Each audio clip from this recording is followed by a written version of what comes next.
Swayam Prabha. Digital India. Educated India.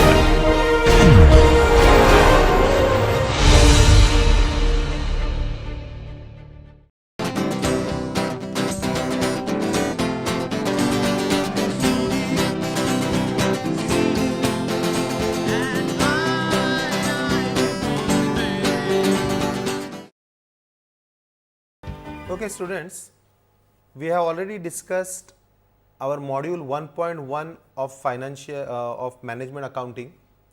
In the module we have seen what is management accounting, what is FA, what is cost accounting. We have also seen a very basic understanding of financial statements. Particularly we have looked at money cycle and how from the money cycle you get P&L account and you get balance sheet. Now let us try to understand a little bit into concepts. These concepts are the very assumptions on which the accounting statements or financial statements are based.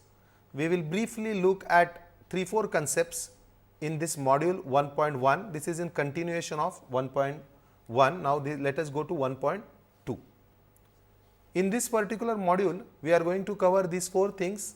We will talk about money measurement concept, double entry and single entry system.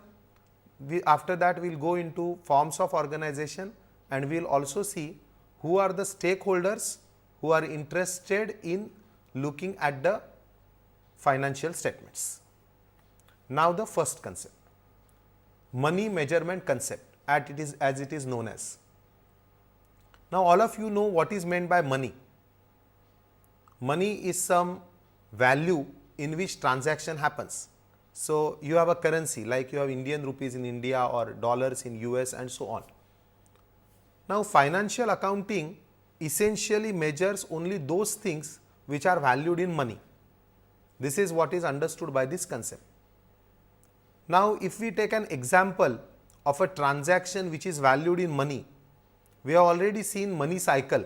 So you know that perhaps businessman puts in some money to start the business. So that is a transaction where the valuation happens in money. Then business or a company may buy some goods, pay the money. Again it involves transaction of money. Business may sell some goods on credit.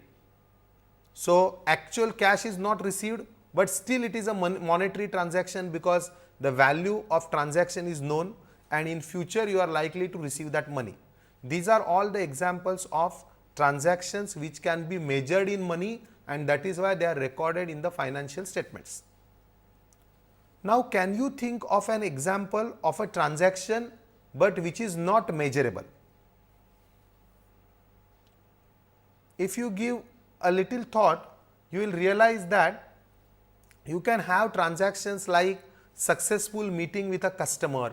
Now such a meeting is very important for business growth. However, just meeting does not mean any particular monetary effect or a monetary transaction. That is why it cannot be recorded in the books. I will also try to give you one more example. Suppose company gets a very good employee, hires the person. Now what can be recorded is just the cost of recruitment or the cost of induction training.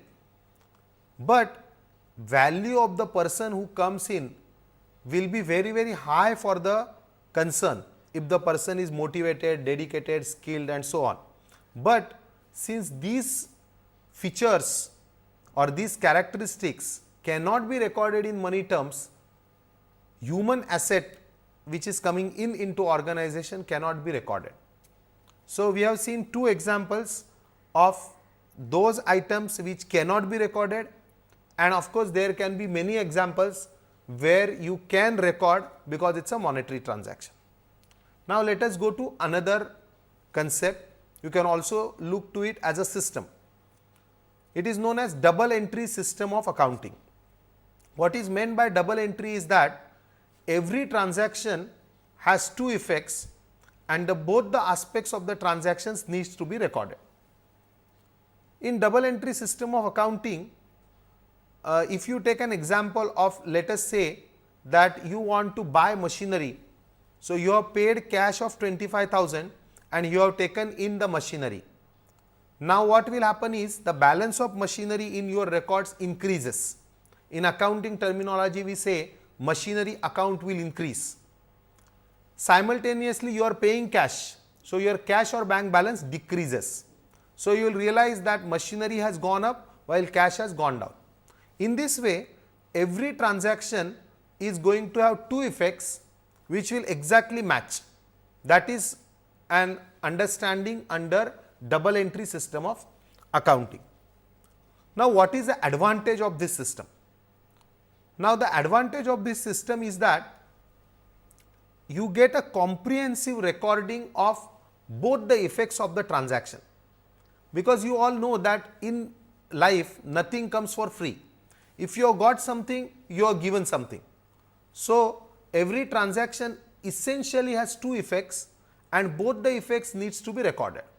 Now, because it is a comprehensive and complete recording, it follows that it helps you to make proper financial statements, and you also get to know your correct financial position whenever you make the financial statements. This in turn helps you to make proper financial management as well.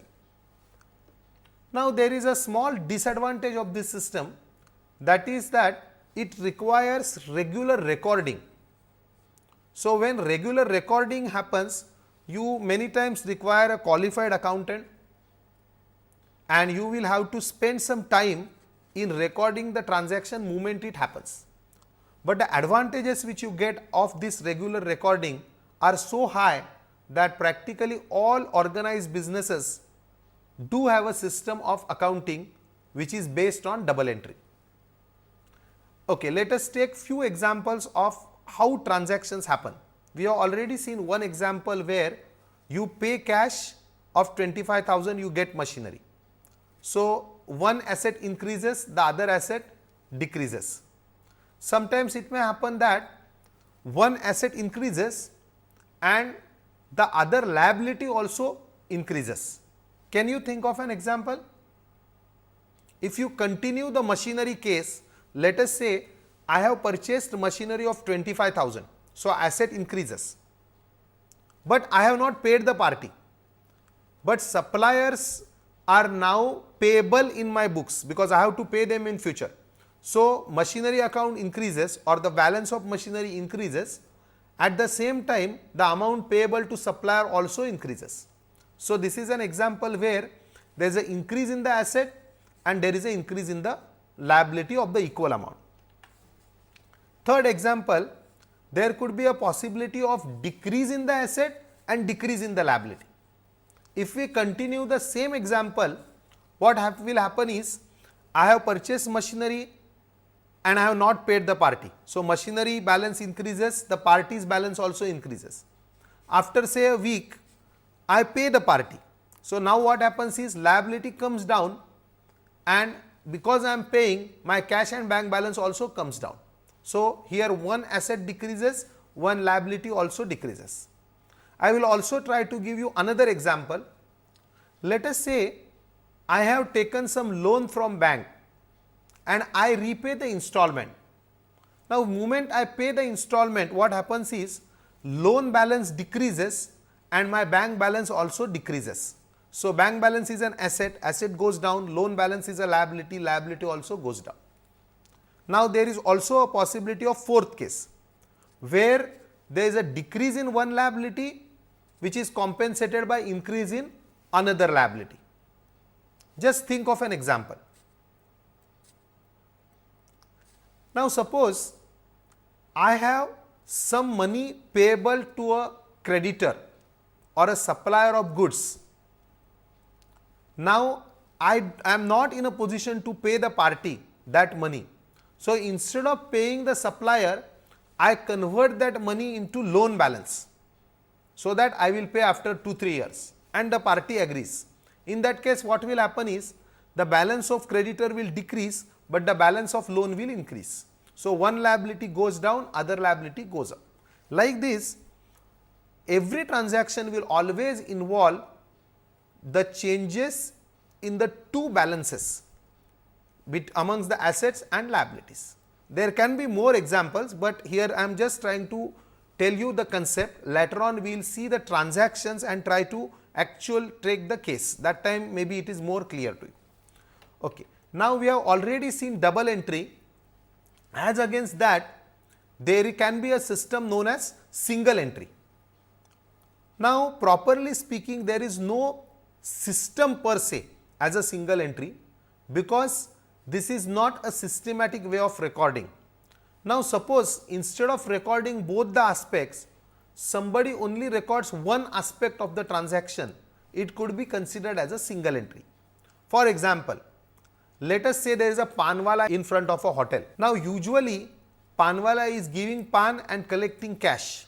He may have a small diary where he goes on recording the cash which comes in. Now here he is only recording one aspect, that is the aspect of cash coming in. He is not recording the fact that there is a sale of goods or there is a reduction in the stock. So this type of system is a cash system. Similarly, suppose panwala sells the goods or sells his pan but does not receive the money, gives it on credit. The party may pay after a week or so. In that case, he may have another diary and he records person's name and the goods given to that person with a date. This could be also an example of a single entry again, because the other aspect is not recorded. Now this is not a regular system which is followed in organized businesses. As we have just discussed, double entry system is essentially followed in most of the large scale businesses. So I can't give you many examples. This single entry is rarely used, only by unorganized and very small businesses. Only advantage of a single entry is the cost of recording is less, but you don't get proper data. Similarly, you cannot make correct profit and loss and balance sheet from single entry. So it is not recommended to use single entry system. Double entry system should be used. Now let us go to the next concept. Here there is one more example. Suppose goods are given on credit, they are not recorded at the time of sale. Now the problem will happen is, you will not know what is likely to be the cash position after a month, because proper system of recording does not exist. So this is a example where not use of double entry system may significantly harm the business. A time may come, suppose you commit many people that you will pay after 15 days, you will pay after 1 month, but do not record these transactions. After 15 days or 1 month, when the time of payment will come, business will face lot of embarrassment. Even company may go into liquidation or may have to close because of improper recording. Okay? So double entry system is what is recommended and should be followed. Okay, now let us go to the next thing. Next thing is known as, now here we are going to discuss about various forms of organization. You all know that if you want to do business, it can be done in variety of ways. The smallest form of organization, as you can see here, is sole proprietary business. Now in sole proprietary business, what happens is, you have a single owner.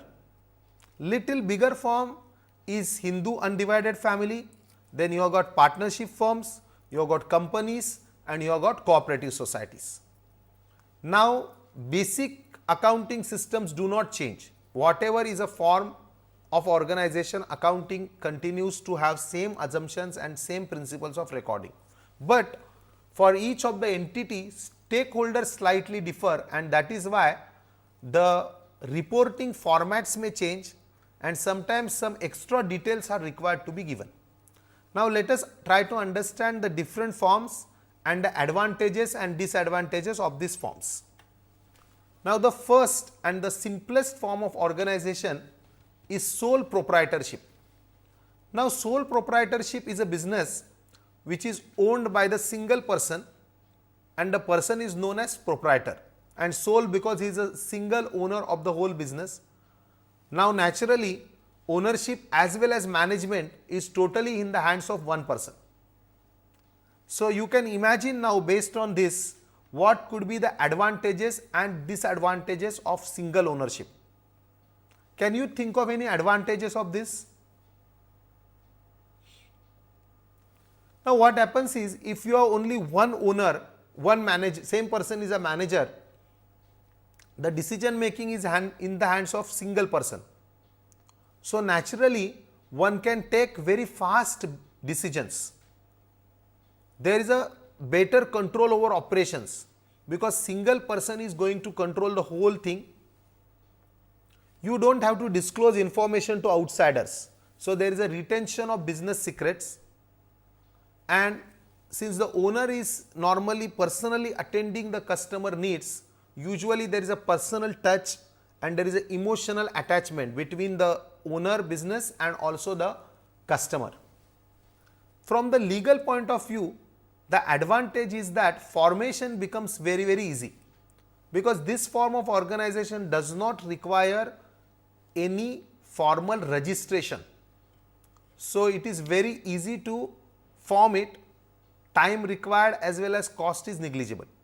So any person starting a new business, it becomes very easy to start as a proprietary concern or a sole proprietary business. There are many disadvantages as well.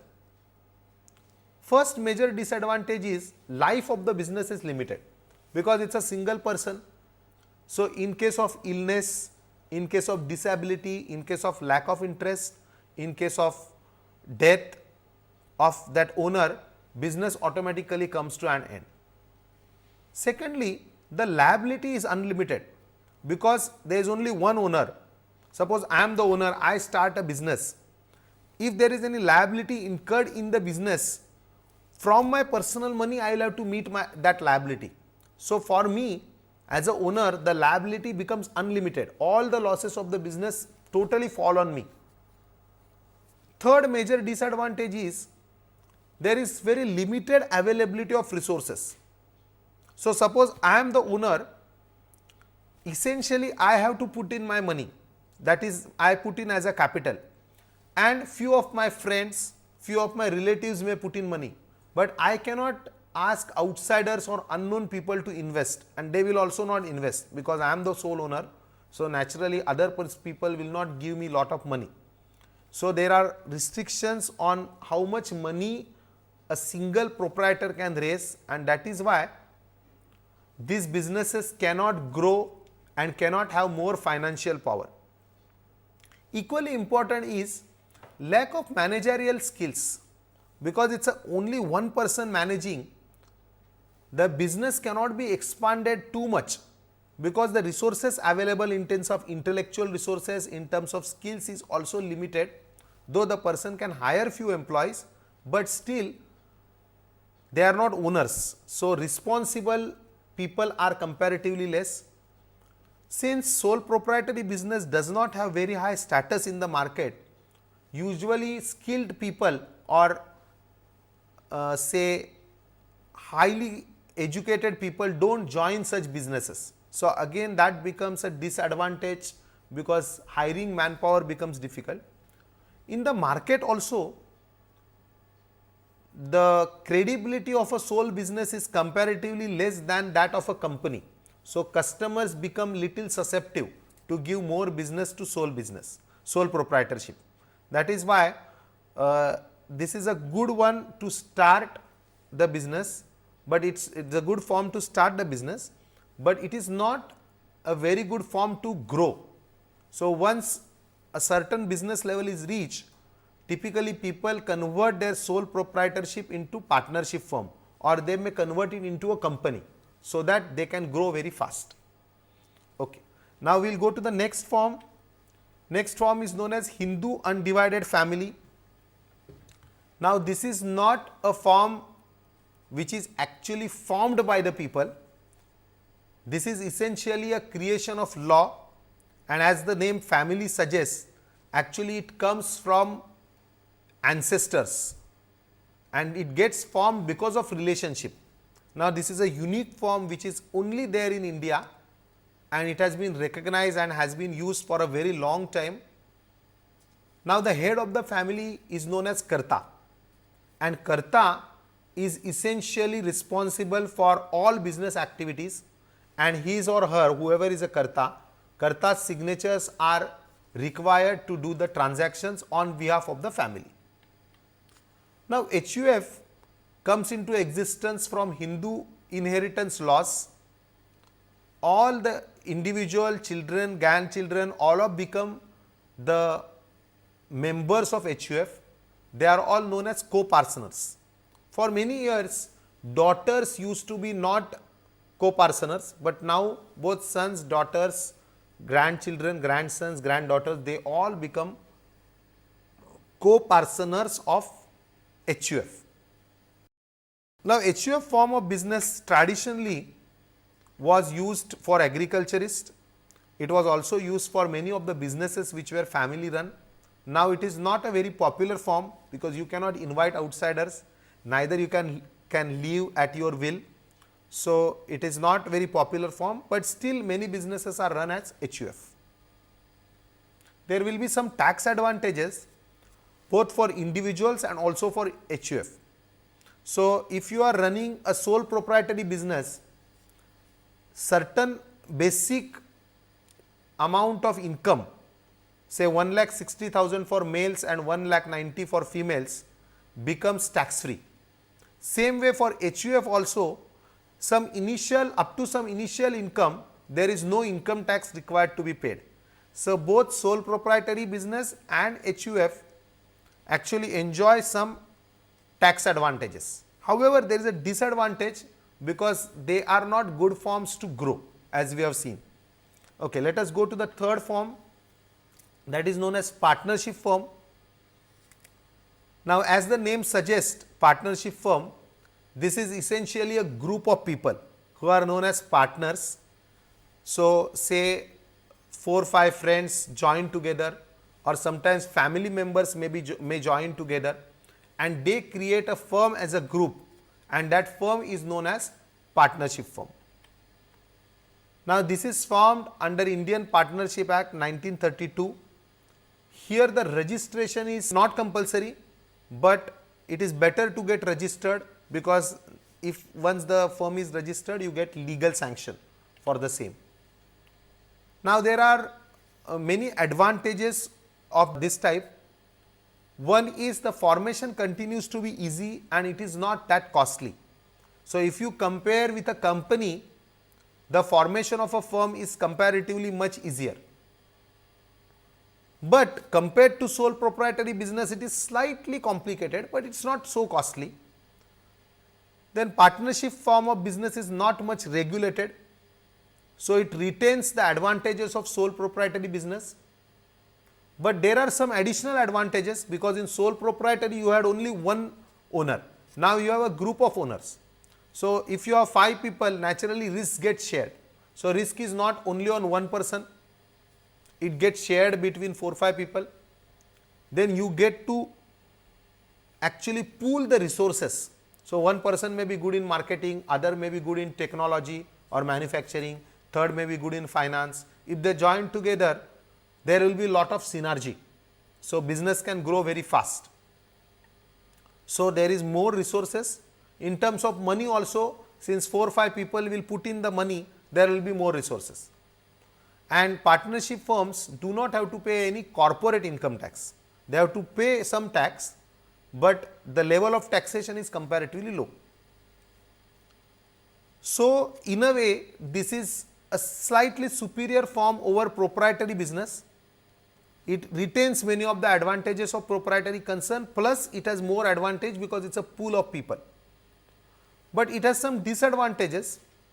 First major disadvantage is the liability continues to be unlimited, in a sense that suppose there are 5 businessmen or 5 friends joining the business, but one of them also defaults, all 4 have to actually bear that liability without any limit. So, there is an unlimited liability. So, you can't take outsiders into a firm.